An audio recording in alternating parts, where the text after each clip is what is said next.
Good day, folks, and welcome to review number 77.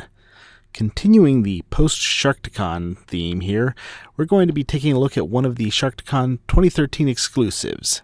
It's the Get Right Robot Charticon Landshark. So let's start off looking at the packaging. Landshark comes packaged in kind of a G1 style box, except it doesn't have the clear window in the front. It does have some nice artwork here of Landshark, as well as you've got the Charticon logo down here at the bottom, and then you have the Get Right Robot logo across the top flap. The back of the packaging features some additional artwork of the Landshark figures, as well as, again, the Get Right Robot exclusive logo and the date of Charticon up there. You also have a nice G1 inspired tech spec down here, and a cool little feature here. They added this little shark points and mentioned don't ever cut them out because they're worthless. So I thought that was a cool little touch. The sides of the packaging feature some photos of the actual figure in both robot and vehicle mode.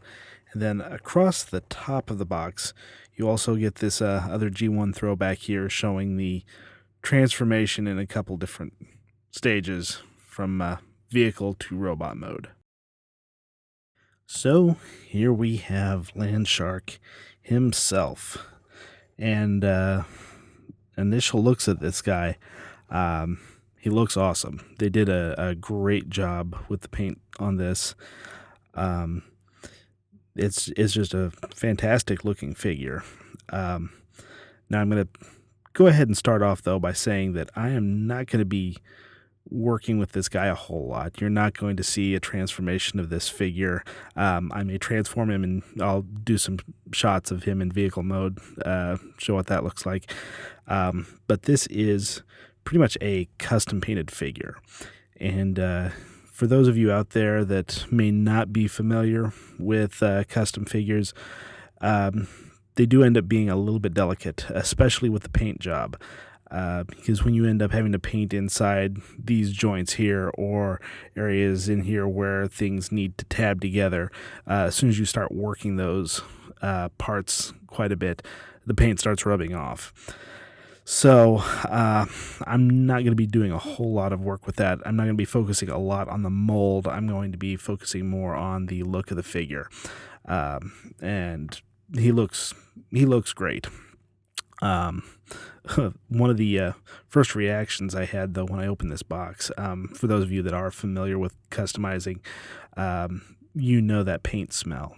And it was kind of a familiar smell when I opened it up, and I guess it was just kind of a neat experience there.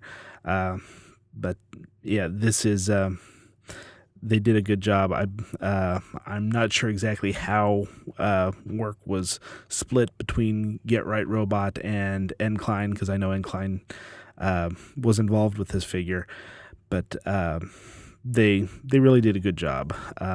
They gave it a completely new head sculpt. Just about everything on this figure is repainted here.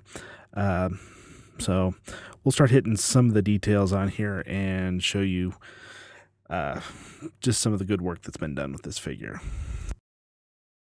So starting off, as far as the details go here, we're going to take a look at this custom head sculpt, and I really do like the look of this head sculpt. It's definitely got a G1 Charticon feel to it, and they did some decent paint work on it too. This is basically, some guys working out of their garage or, working off of a workbench to make these figures. So you're not going to get quite the fit and polish that you would off of a production line. But as far as a custom head goes, this looks real sharp, and I like what they did with it. One thing I am a fan of, I've always loved custom sheens, and they did a nice job of taking this flat gray and then putting some nice gloss highlights on here and there, it really makes some of that detail pop out. Now I will point out though, again, I know I've heard it from a few people that, oh, paint's not perfect on it. Well, this is a custom figure again, and you got to understand these guys were,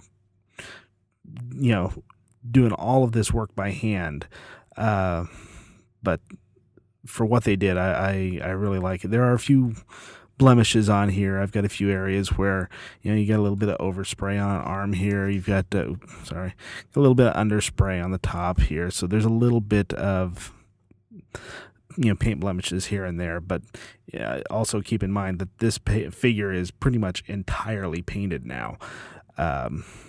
So considering that, I'm like I said, I'm still very pleased with how this figure turned out, and I'm proud to own it. And just to show you what else comes in the box with Landshark here, you do get a couple weapons here. You get a mace weapon, which you couldn't have a Charticon without a mace, and you get a gun as well. You get the nice little red filter here for using with the tech specs. Then you also get a little checklist of all of the Charticon exclusives from the weekend. You've got the regular exclusive, you've got the custom class figure, you've got the head, you've got some of the there were these tech specs that were available at I know they were handing those out at the patio party. And then you've also got just some advertisements here for some of the other some of the vendors that were there at the convention. So it's a nice little pamphlet here with the checklist. So if you wanted to get them all, you'd have your checklist to check them off. I had a great time attending Charticon this year, and I would rank it right up there with my BotCon and TFCon experiences. And getting Landshark here is just an added bonus beyond the convention memories. While it lacks some of the finesse you might find in a factory-produced exclusive, as someone that has done custom work, I have to say that this is an amazing work of customization art. I was excited when I first heard of this exclusive, and with only 50 of them produced, I count myself lucky to have one of these guys on my shelves.